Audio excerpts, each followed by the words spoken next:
Okay, so we understand now what is marketing research. Now this figure is about the marketing research process. Okay, so as you can see here in this figure,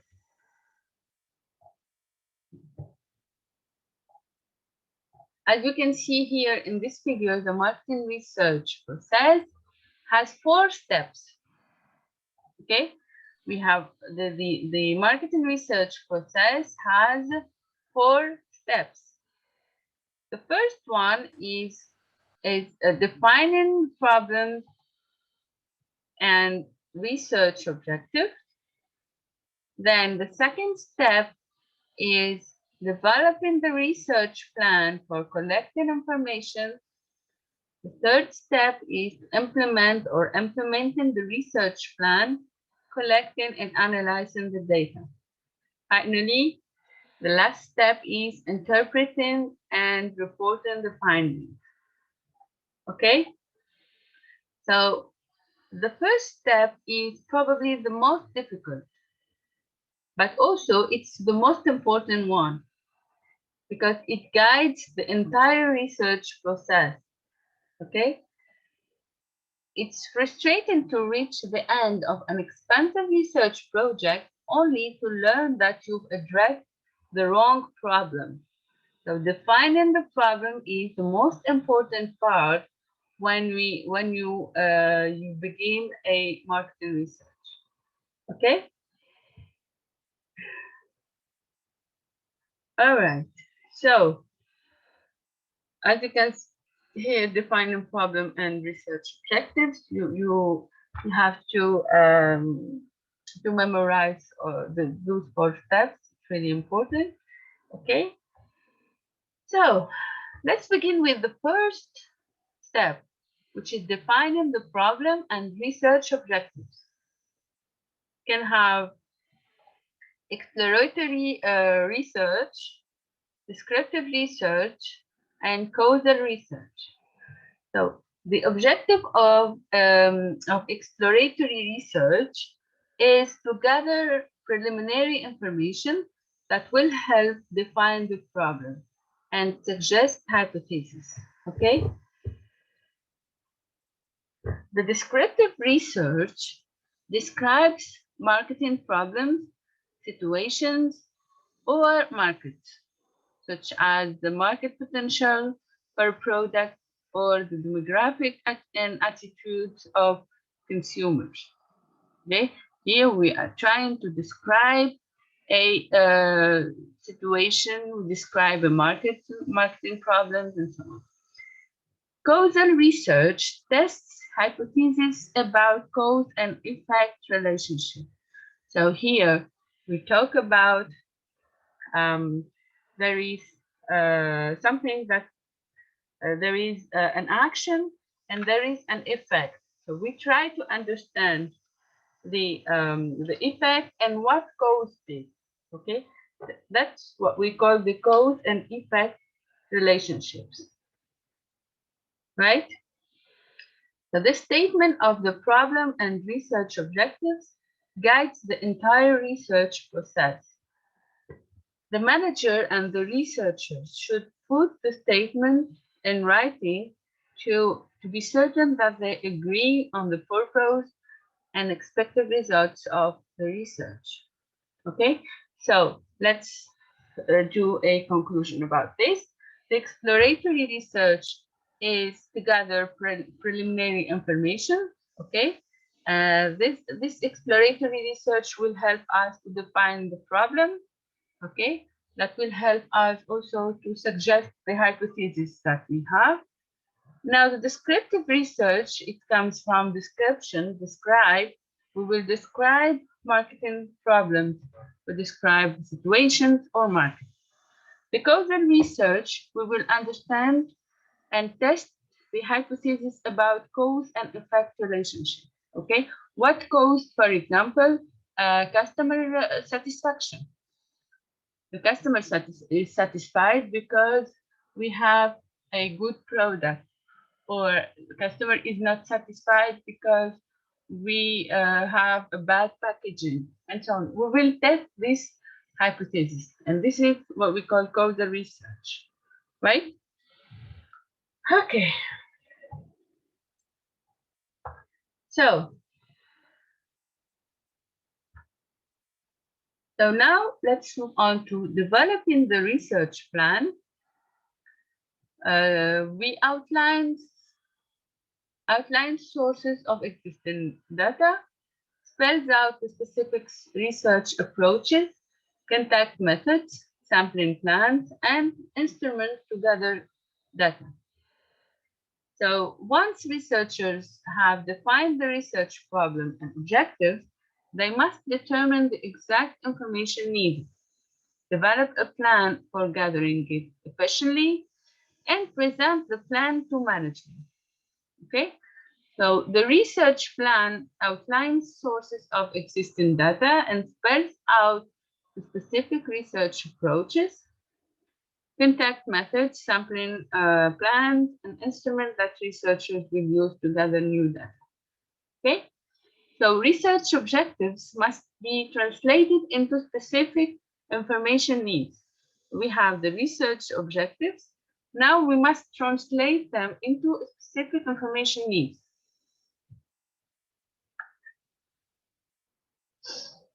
Now, at the developing the research plan, first we have management problem. We do second the research objectives, then the information needed, how the results will help management decisions, and the budget needed for this research. So, okay, so the proposal of the research plan should include estimated research costs, because you know it costs a lot to have a marketing research. So we need to include everything in the research plan, from the management problem addressed and the research objective, the information to be obtained, and how the results will help management decision making, but also the proposal, but also the estimated research cost, the budget needed for this research. Now, developing the research plan, we have here the secondary data, which is information that already exists somewhere, having been collected for another purpose. The primary data is the information collected for the specific purpose at hand. So the secondary, so we need for the research plan call for gathering secondary data and primary data, secondary data or primary data or both.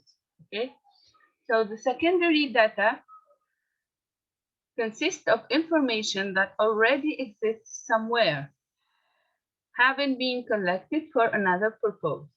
So secondary data, we already have them. We can use them again in our study. We use them in another study for another purpose, but it could be useful for our studies today. Primary data consists of information collected for the specific purpose at hand. We have studies now, and we need to collect those primary data that we cannot find anywhere, and we will collect them for this specific purpose at hand. So generally, researchers usually start by gathering secondary data. Okay, so we start by gathering to not do we may have the same information or the same data to gain to make, okay, so to not, all right, to make a profit and not do the same job 2 times. Okay, if we have the information already that we used in another study, we will use it now. Okay, so the researchers usually start by gathering secondary data, and the company's internal database provides a good starting point. Okay, you have the internal database of the company. It provides a good starting point. However, the company can also tap into a wide assortment of external information sources. Okay, so this is all about the secondary data and primary data. So gathering secondary data may have some advantages and disadvantages. Okay, so the advantages is the lower cost. It can be obtained quickly. It cannot collect otherwise. The disadvantages, the data may not be relevant, that may not be accurate, current, or impartial. Okay, so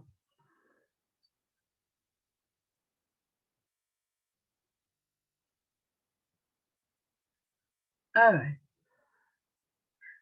So the primary data collection can have here the secondary data provides a good starting point for research and often help to define research problems and objectives.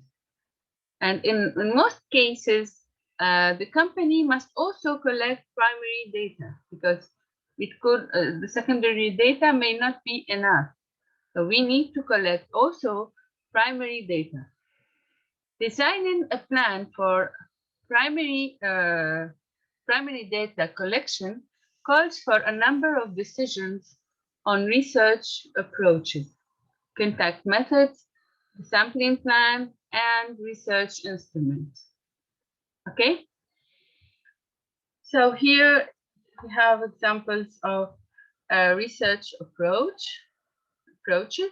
Here, the research approach is observation.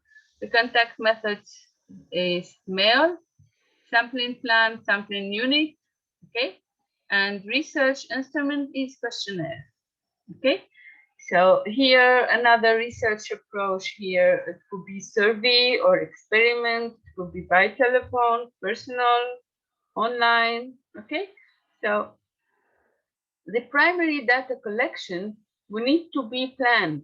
You need to know all those four parts. We need to know your research approach, define your research approach. You need to define the contact method, the sampling plan, and the research instrument. So the research approach, let's talk here about observational research, involves gathering primary data by observing relevant people, actions, and situations.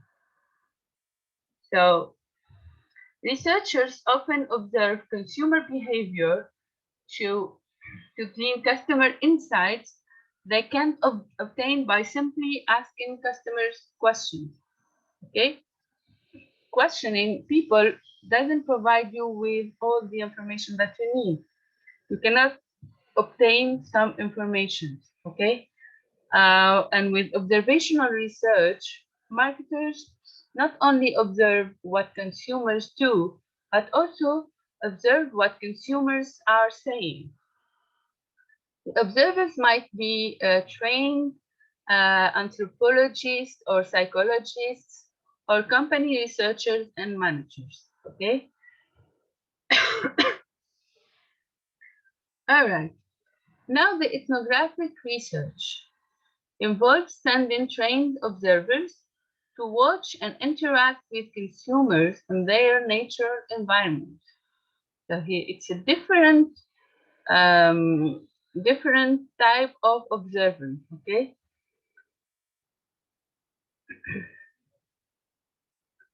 So,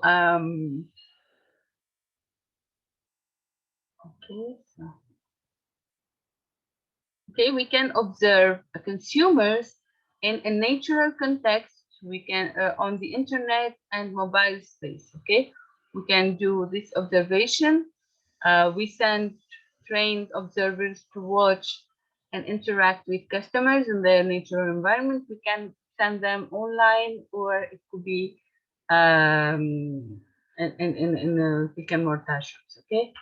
So observational and ethnographic research often needs the kinds of detail that just don't emerge from traditional research questionnaires or focus groups.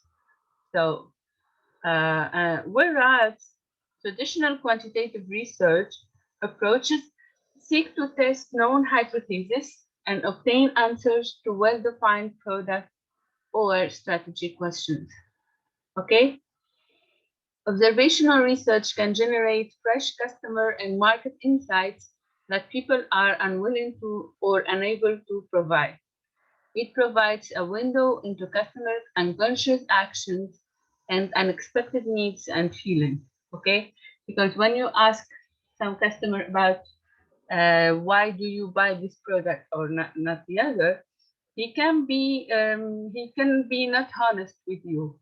He can lie, or when you tell him to tell me about your emotion, how you feel when you use the product, it can be difficult to express themselves or to express their feeling for this product. Okay, when you observe them, that will make it more easy, and you can observe and have information that cannot be communicated via a questionnaire or via the answers of the customers. Okay. Now the research approach, we have here survey research and the experimental research. The survey research involves gathering primary data by asking people questions about their knowledge, attitudes, preferences, and buying behavior. So the survey research is the most widely used method for primary data collection. It is the approach best suited for gathering descriptive information, and a company that wants to know about people's knowledge, about people's attitudes, about the preferences of people or buying behaviors can often find out by asking them directly. The major advantage of survey research is its flexibility. It can be used to obtain many different kinds of information in many different situations. Okay?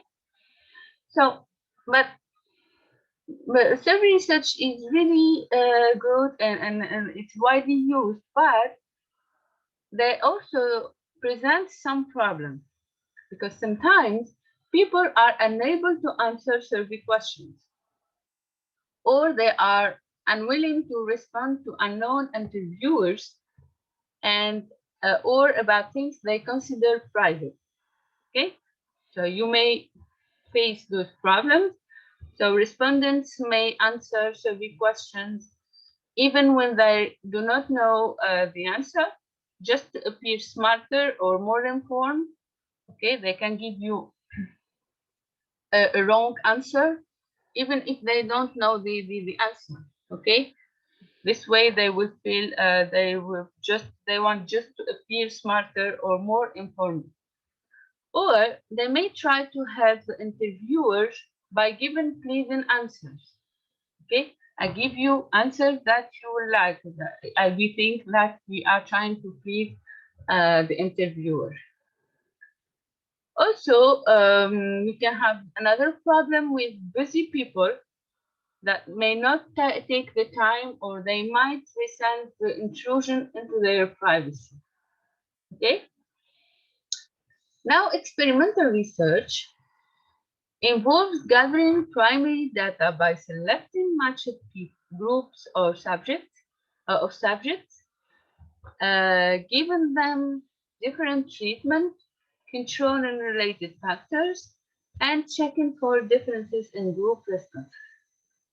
Okay, so here we have an experimental research. We gather a group of people, we give them the same product, but we change the conditions in each room Okay, and we observe and we understand what is the difference. We control and we check the differences in group responses.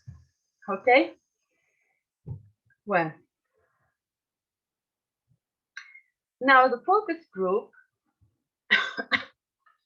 it is a personal contact method. It could be 6 to 10 groups, to 10 people, sorry, with a trained moderator. Okay, the challenges of focus group is that it's expensive, difficult to generalize from small groups, and and consumers not always open and honest. Okay, so so group interviewing consists of inviting 6 to 10 people to meet with a trained moderator to talk about a product, talk about a service or an organization. Participants normally are paid a small sum for attending. Okay, we pay the participants, and a moderator. We have a moderator here, the trained moderator, encourages free and easy discussion, hoping that group interaction will bring out actual feelings and thoughts. But at the same time, the moderator focuses the discussion. They they talk. They have large subjects to talk about and so on. But the moderators must focus the discussion on the objectives, on the things that we are discussing. Okay, so that's why it's named focus group interviewing. Okay, well, online contact methods now. Online research usually costs much less than research conducted through mail, phone, or personal interviews. Okay, because using the internet eliminates most of postage phone, uh, most of postages, the cost of phone, the cost of interviewers, and data handling costs associated with the other approach. Okay, so here also we have the advantage, also the speed. Okay, also higher response rates, good for hard to reach people, so hard to reach groups that we cannot find them everywhere. It's a good tool. Okay, so now let's talk about the sampling plan. Right, so a sample is a segment of the population selected for marketing research to represent the population as a whole. So the question we ask here to make our sampling plan is who is to be studied, how many people should be studied, and how should the people be chosen. So marketing researchers usually draw conclusions about large groups of consumers by studying a small sample of the total consumer population. Okay, we cannot ask all the consumers. We will just choose a sample, a representative sample. Okay. So here we have some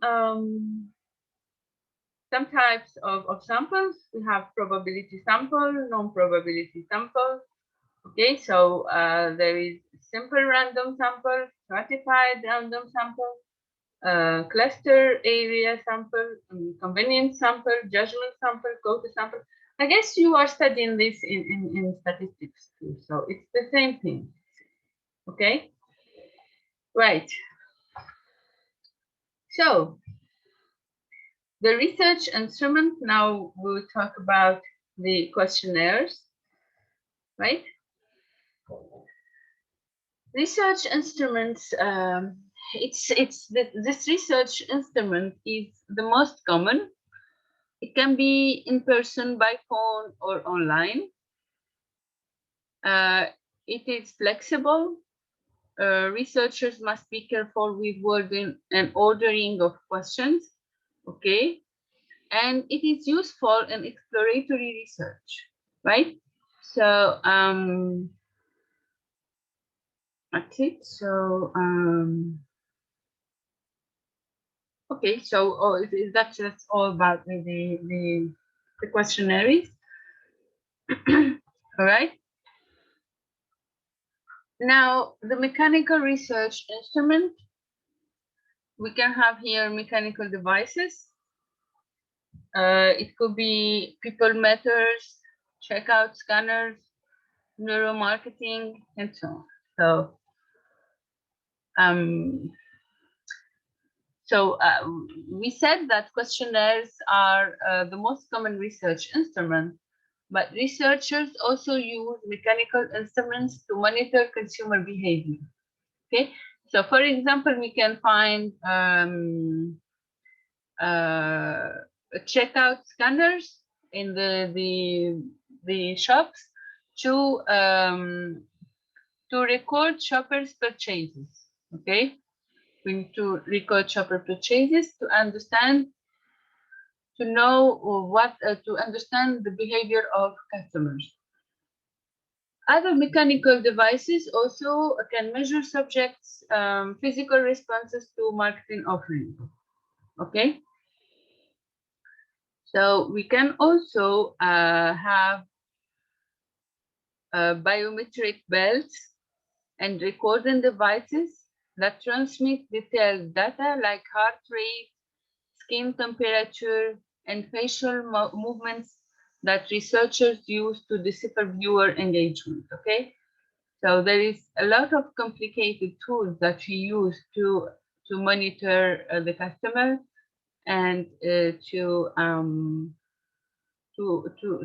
know how many times they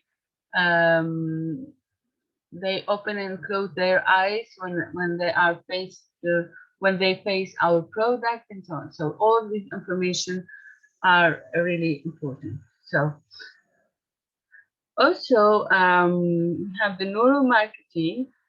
Okay, there are other researchers that are applying neuromarketing, which means measuring brain activity to learn how consumers feel and respond. Okay, this is a more complicated tool, right? So with the questionnaire, we have also the researchers can use also mechanical instruments to monitor the consumer behavior.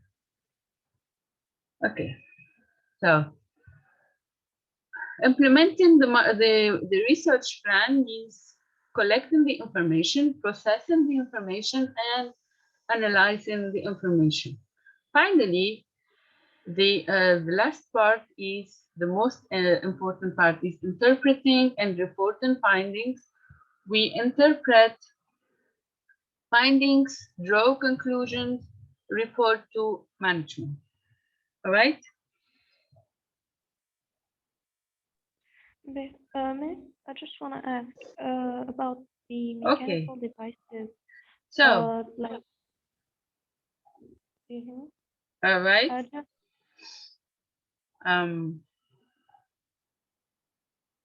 Okay.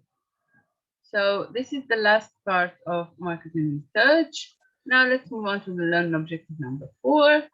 We'll explain how companies analyze and use marketing information. So let's talk about the customer relationship management, CRM. CRM involves managing detailed information about individual customers and carefully managing customer touch points to maximize customer loyalty. Okay, so the information gathered in internal databases and through a competitive marketing intelligence and marketing research usually requires additional analysis. Okay, managers may need help applying the information to gain customer and market insights that will improve their marketing decision. So this help may include advanced statistical analysis to learn more about the relationships within a set of data. Information analysis might also involve the application of analytical models that will help marketers make better decisions. Okay? All right. So CRM involves managing detailed information about individual customers and carefully managing customer touch points to maximize customer loyalty. So here are the CRM touch points.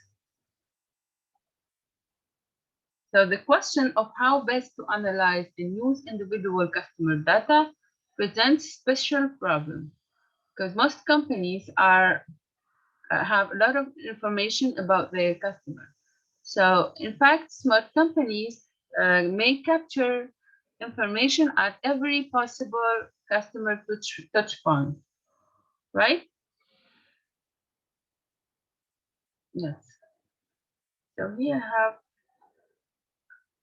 okay, how can the information provided when you can do that? Okay, so who asked the question? I have a question here from Rania. Okay, Rania. Rania, I will share with you an example or an article on Google Classroom to explain how the blink is really important to the number of blinks is really important to the marketing research. Okay. All right. Okay. Thank you. Okay. Well.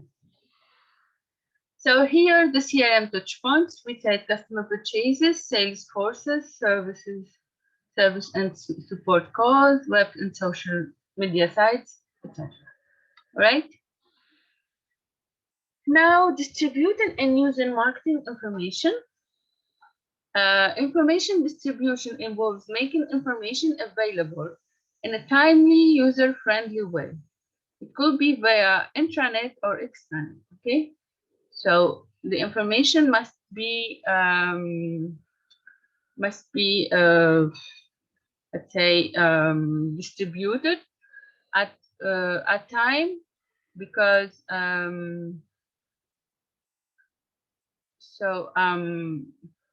the information must be available to managers and others who need it, okay? And at the right time, and this information must be distributed at the right time to the right persons, okay? All right. Now the learning objective number 5, we'll discuss the special issues some marketing researchers face, including public policy and ethic issues.